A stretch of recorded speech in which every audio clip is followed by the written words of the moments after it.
Bonjour, معكم أيت علي A3E, eau, énergie et environnement. Aujourd'hui, la vidéo va traiter le circuit vapeur dans le secteur industriel. Il faut savoir que les chaufferies de production de vapeur sont répandues dans l'industrie, car la vapeur est un fluide thermique avec bien sûr une forte densité énergétique. La vapeur est utilisée comme procédé basse et moyenne température, donc des températures inférieures de 100 degrés. On trouve aussi son utilisation en divers points de chauffage des locaux et de traitement de l'air. Dans cette vidéo, on va s'intéresser aux réseaux vapeur basse pression inférieure à 15, donc P inférieur à 15 bars, les plus utilisés dans l'industrie, dans les usines. Alors, pour utiliser la vapeur, pourquoi on l'utilise? La vapeur, c'est une source de chaleur extrêmement efficace d'abord. Sa distribution est extrêmement rentable. Il peut être contrôlé avec une grande précision. Donc, on a toujours l'accès de contrôle avec précision des paramètres de la vapeur. La vapeur est un moyen de transfert d'énergie flexible. À part que la technologie et les applications sont testées et prouvées à grande et petite échelle depuis 1765, depuis l'invention de la machine à vapeur par James Watt. Alors, les mécanismes de l'évaporation de l'eau. Donc, comment former une vapeur? Donc, on sait que la vapeur, l'eau en général, sa forme chimique, c'est H2O, donc c'est une forme composée d'un atome un atome d'oxygène et deux atomes d'hydrogène. Donc, à l'état liquide, quand l'eau est à l'état liquide, donc il y a les molécules H2O qui sont en train de se lier et de se séparer, comme dans le cas là, on voit le H2O liquide. Avec une augmentation de température de l'eau, les liaisons entre les molécules commencent à se briser plus rapidement qu'ils se forment. Donc, en arrivant à une température, à une énergie, à quantité d'énergie suffisante absorbée par l'eau, certaines molécules parviennent à se séparer complètement de l'ensemble. Ces molécules deviennent des molécules H2O libres qui deviennent un gaz transparent qu'on appelle vapeur d'eau sèche. Alors, il y a une différence entre la vapeur, ce qu'on appelle de vapeur sèche et vapeur humide, c'est des termes qu'on a l'habitude d'entendre. Alors, la buée que l'on voit souvent sortir du bec de bouilloire est un bon exemple de perte de chaleur de cette vapeur. Alors, la vapeur d'eau sèche perd, quand il est à la sortie, par exemple, du bouilloire, il perd une quantité de chaleur en présence d'une couche froide. Donc il y a tendance à la formation de gouttelettes d'eau par perte d'énergie de cette vapeur. Alors la vapeur sèche, quand il perd l'énergie, il y a apparition de petites gouttelettes d'eau, donc il devient une vapeur qu'on appelle vapeur humide. Alors la vapeur et ses utilisations, donc la vapeur est très utile, donc on l'utilise comme produit, comme un caloporteur, un élément caloporteur. On peut l'utiliser aussi comme élément du process, comme on peut l'utiliser caloporteur et process en même temps. Alors ces usages, donc on peut faire les modifications. Dans les processus de stérilisation, on utilise aussi la vapeur. Donc on utilise la vapeur dans la cuisson. On utilise la vapeur de la pasteurisation et aussi dans le séchage et autres utilisations. Alors, les différentes utilisations de chaleur, vapeur saturée, donc le chauffage par vapeur directe.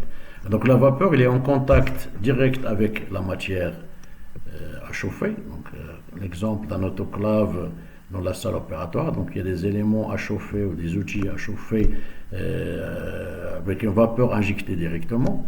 Et dans cette façon-là, dans cette méthode de chauffage, on appelle chauffage direct, on ne peut pas récupérer les condensats, donc les condensats ils sont rejetés à l'extérieur. Donc on peut utiliser cette vapeur ici aussi comme chauffage direct dans l'extraction des huiles essentielles, dans les unités d'extraction des huiles essentielles. Donc on peut voir sur cette image ici, il y a la combustion d'un combustible, donc c'est un feu qui peut chauffer de l'eau et le met à l'état d'ébullition. Après il y a formation de vapeur qui passe à travers des plantes aromatiques.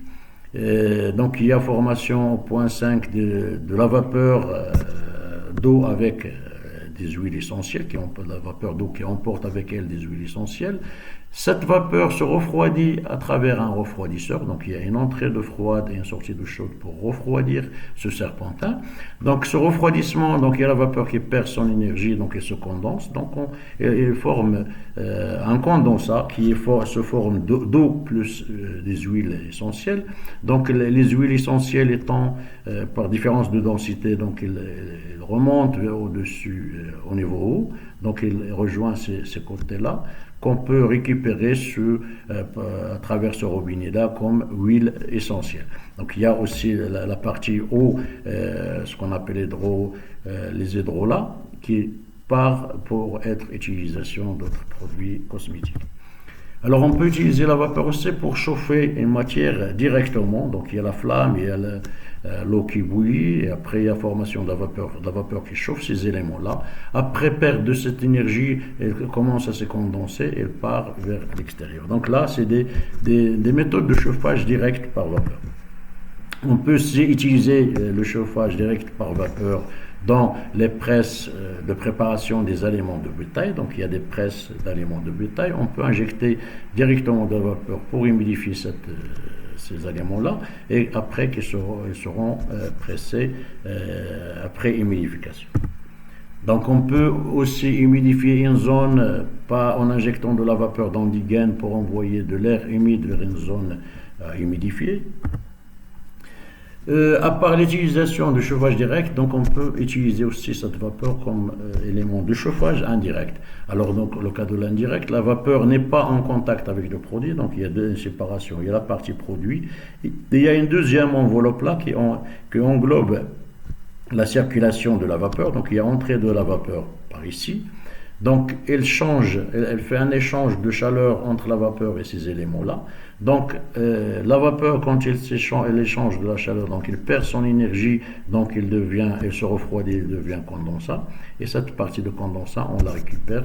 Donc ça, il s'agit d'un chauffage indirect. Donc là, on peut récupérer des condensats et faire un chauffage indirect. Donc il y a une séparation entre les produits et la vapeur, et il n'y a que l'échange thermique entre les deux éléments, entre produit et vapeur. Donc il y a un échange thermique qui se termine par le dégagement d'une chaleur de la vapeur vers le produit, et le condensat de cette vapeur, elle se forme de d'eau condensée qui part vers le circuit condensat.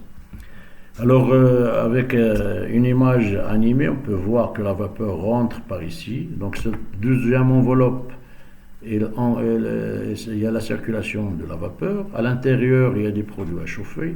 Donc on voit là que la vapeur cède son énergie à cette partie, à ces produits-là. Donc une fois la vapeur dégage une quantité de chaleur, donc il se condense, et il y a un séparateur, ou là, un purgeur de condensat qui sépare le condensat qui est envoyé vers le réseau de récupération de condensat, et la vapeur reste pour faire l'échange thermique. Donc les utilisations de vapeur en chauffage indirect, donc il peut être fait par des échangeurs à plaque, il peut être fait par des chaudières, ou ce qu'on appelle des échangeurs à double fond, des chaudières à double fond.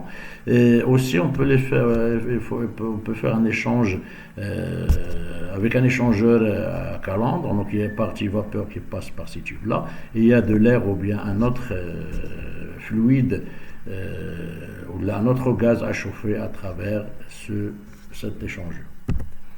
Donc là, on a d'autres types d'échangeurs, ce qu'on appelle l'échangeur à calandre. Donc il y a la matière ou le liquide à chauffer qui passe à travers ces tubes, et il s'échauffe en récupérant la chaleur envoyée par la vapeur. Donc pour sortir comme produit chauffé. Donc la vapeur rentre par ce tube-là. Elle cède sa chaleur indirectement au fluide à chauffer et la vapeur se condense. Donc il y a toujours un purgeur de condensat pour que cette partie de condensat va vers le circuit condensé. Alors les échangeurs à plaques, on peut les trouver sur tout ce qui est transformation laitière, donc la pasteurisation du lait. Donc un échangeur à plaques, il y a l'entrée 1 du lait cru. Donc la sortie d'eau de 2, c'est le lait pasteurisé, et l'entrée vapeur sur le point 3 et la sortie du condensat au point 4. Donc la vapeur qui rentre se forme vapeur et se condense en cédant sa chaleur au lait qui passe de la température de lait cru à la température de pasteurisation qui est à 95 degrés. Alors l'utilisation aussi de la vapeur comme chauffage indirect sur des cuiseurs, donc sur tout ce qui est agroalimentaire là, comme la cuisson du poisson, la cuisson des légumes et de conserve. Donc il y a un cuiseur à vapeur, l'entrée de vapeur qui cède sa chaleur aux produits à l'intérieur qui peuvent être des légumes ou des poissons, de la matière à cuire. Elle cède sa chaleur et elle se forme du condensat qui va vers la récupération du condensat. On peut trouver aussi la vapeur en circuit, en chauffage indirect sur les sécheurs à vapeur. Dans les industries de transformation du poisson, la fabrique par exemple de farine du poisson, donc il y a la vapeur qui rentre et sèche la farine de poisson avant qu'elle sorte aux emballages. La vapeur peut être utilisée pour la production d'électricité à travers des turbines à vapeur. Donc lorsque la force vapeur entraîne des ailettes, ce qui fait tourner un arbre rotor, et cet arbre elle est attaché à une génératrice de courant qui produit de l'électricité. On peut trouver aussi la vapeur, son utilisation dans l'industrie carton. Donc, on peut voir là un rouleau de carton qui passe à travers un système, un tambour qui sert à humidifier, à préconditionner le papier en température, en humidité, et qui part entre deux cannuleurs supérieurs inférieurs pour lui donner cette forme de cannulation. Il y a une colle avec des tambours de colle qui mettent la colle sur les pointes de papier cannulé. Et de l'autre côté, il y a un tambour qui chauffe le papier simple. Et ce papier simple, en passage de ce point vers ce point, il y a la colle du papier ondulé pour former du carton qu'on appelle carton simple face. Alors sur les points, les tambours là de chauffage du carton, donc le process, il y a un tambour qui tourne avec une vapeur qui rentre pour chauffer le tambour et sort sous forme de condensat. Donc il y a toujours des purgeurs de condensat qui récupèrent les condensats vers le circuit condensat. Donc le principe c'est là, donc la vapeur qui rentre d'un côté chauffe et condense, puis il sort par le purgeur à condensat. Alors la vapeur, on sait bien que la vapeur elle est très bien utilisée, elle est souvent utilisée dans différents process. Donc il est temps de parler du coût de la vapeur d'eau. Donc pour savoir, il faut savoir que la vapeur est un fluide très cher. Le coût d'installation, c'est l'investissement de base, donc pour installer des équipements pour la production et la distribution de la vapeur. Donc il y a les chaudières à vapeur, il y a le réseau de distribution, il y a un ensemble de robinetteries, de vannes, d'armatures, de purgeurs, de systèmes de régulation et des organes de sécurité. Donc à part les éléments, les coûts d'installation, il y a le coût de fonctionnement. Il faut une énergie pour produire cette vapeur.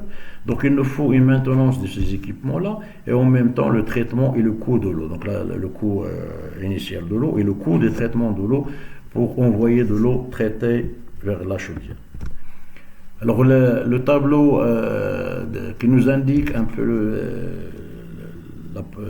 coût énergétique de production de vapeur, c'est le tableau des enthalpies de vapeur. Donc il faut savoir que chaque pression absolue de sortie d'une chaudière, il lui correspond une température. Donc si on prend par exemple des usines qui fonctionnent à 6 bars, donc la température sortie de vapeur c'est 165,04 degrés Celsius. Alors on va prendre ici un exemple des chaudières qui fonctionnent à 10 bars. Donc sortie vapeur c'est 184.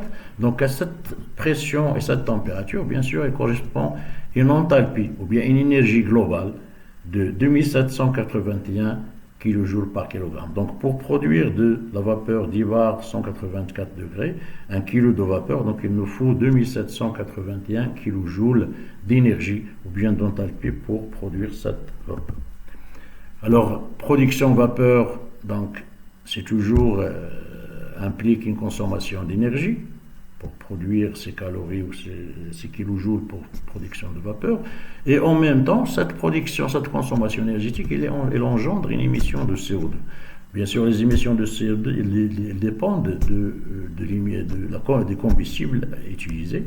Donc on prend là quelques exemples de combustibles pour savoir ces émissions. Donc le gaz GPL, le propane, au butane, donc tous les gaz pétrole liquéfiés, ils font une émission après combustion de 63 kg de CO2 par gigajoule d'énergie fournie. Le gasoil, c'est 73,3 kg de CO2 par gigajoule fourni. Le fioul, 76,6 kJ de CO2 par gigajoule. Le charbon, c'est 92,7 kg de CO2 par gigajoule d'énergie fournie. Alors, il faut toujours essayer de faire des bilans pour savoir quelles sont les consommations énergétiques d'une usine et quelles sont les émissions en carbone qu'il émet dans l'atmosphère. Donc, on prend un exemple pour une tonne de vapeur à 10 bars produite par du gaz GPL. Donc l'énergie qu'on avait sur le tableau à 10 bars, donc il nous faut 2781 kJ, c'est l'équivalent de 2,781 gigajoules. On peut l'avoir sur le tableau qu'on avait tout à l'heure. Donc c'est là, donc c'est 2781 gigajoules pour produire 1 kg de vapeur à 10 bars. C'est l'équivalent de 2,781 gigajoules. Alors, si on peut si on veut savoir les émissions de CO2, donc on sait bien que le GPL il émet 63 kg par gigajoule fois 2,7081 gigajoules. Donc chaque kilogramme de vapeur émet 160. La combustion nécessaire pour produire 1 kg de vapeur à 10 bars, c'est émet 175 kg de CO2. Donc le débit de vapeur, si on prend un exemple de 10 tonnes par heure, une usine qui consomme 10 tonnes de vapeur par heure, durée de fonctionnement par an 8000 heures par an, donc la production de vapeur annuelle c'est 80 000 tonnes par an. Donc cette production, donc bien sûr, elle a un coût de production par tonne de vapeur. Donc c'est le coût de production de vapeur annuel qui est égal à 80 000 tonnes de production par an fois le coût de la tonne de vapeur dans cette industrie. Donc on prend un exemple, dans le cas où la production est de $40 par tonne, alors si on a 80 000 tonnes par an, donc ça va nous donner 3 200 000 dollars par an de coût de production de cette vapeur. Donc le coût de production de 10 tonnes par heure de vapeur à 10 bars pendant une année avec 8000 heures de fonctionnement, donc il a une consommation de 32 000 dollars par an. Alors, si on veut traduire cette consommation énergétique en émissions de CO2, donc 80 000 tonnes fois 175 qui est l'unité de CO2 d'émission pour 1 kg de vapeur à 10 bars. Donc ça va nous donner pour l'année de production de cette usine qui produit 10 tonnes par heure, fonctionnant 8000 heures par an, donc ça doit être 14 000 tonnes de CO2 qui doit être émis par cette unité industrielle. Donc, si on voit ces chiffres-là, donc il est très important d'optimiser la production et l'utilisation de la vapeur. Sachant qu'une économie réalisable entre 10 à 15% de M, si on peut arriver à optimiser de façon à avoir une économie de consommation énergétique de 10 à 15% pour cette production annuelle, donc on aura 320 000 dollars par an d'économie si on réalise une économie de 10%, et si on réalise une économie de 15%, ça doit être 400 000 dollars par an. Alors il faut savoir que les réseaux vapeur rencontrés en industrie ne sont pas ou peu optimisés énergétiquement. Donc soit qu'ils ne sont pas optimisés, soit qu'ils sont peu optimisés énergétiquement. Alors la surveillance énergétique globale incluant l'ensemble des réseaux et des partiels, donc la surveillance énergétique globale de l'ensemble des équipements d'un circuit et les partiels, voire quasi inexistante. Alors le périmètre de la chaufferie, donc on peut trouver que sur le périmètre de la chaufferie, c'est-à-dire là où il y a la chaudière et le brûleur, il est bien maintenu et surveillé parce que la plupart des cas, c'est une opération qu'on se traite avec un contrat de maintenance aux autres sociétés de services de maintenance. Pourtant, en instrumentant et en contrôlant, si on arrive à contrôler et instrumenter tous les points, quelques points, ou là, tous les points précis du réseau de la chaufferie, il est possible de surveiller le fonctionnement du système complet et de réaliser des gains importants au niveau de la maintenance et au niveau de consommation d'énergie et bien sûr au niveau éviter des émissions de CO2. Alors l'optimisation énergétique dans tout secteur et particulièrement dans la vapeur, avantage de cette efficacité, c'est économiser d'abord de l'argent, réduire le coût de production et du produit, augmenter la fiabilité des opérations, avoir un effet positif sur la productivité et la compétitivité de nos produits, offrir des rentabilités financières et économiques attrayantes, réduire les risques liés à la hausse des prix d'énergie, augmenter la sécurité d'approvisionnement énergétique, réduire les émissions de gaz à effet de serre. Alors pour pouvoir optimiser ce réseau de vapeur, donc on doit déjà savoir comment il est composé. Donc le circuit de vapeur, il y a la partie production énergétique, c'est en allant du combustible vers la production d'une vapeur à l'intérieur d'une chaudière. Donc cette vapeur, elle part vers des utilisations. Donc il peut y avoir des utilisations directes, chauffage direct en injectant de la vapeur, comme on peut avoir des échangeurs pour un chauffage indirect d'un produit qui rentre et qui sort vers une utilisation. Alors la vapeur, elle rentre à l'intérieur de cet échangeur et elle sort sous forme de condensat. Donc les condensats, ils sont récupérés à l'intérieur d'une bâche de récupération des condensats qui envoie de l'eau condensée à la chaudière pour refaire le même cycle. Alors, il faut savoir que ce cycle-là, donc il y a déjà des pertes au niveau de chauffage direct par injection de vapeur. Il y a aussi des fuites, il y aura beaucoup de pertes.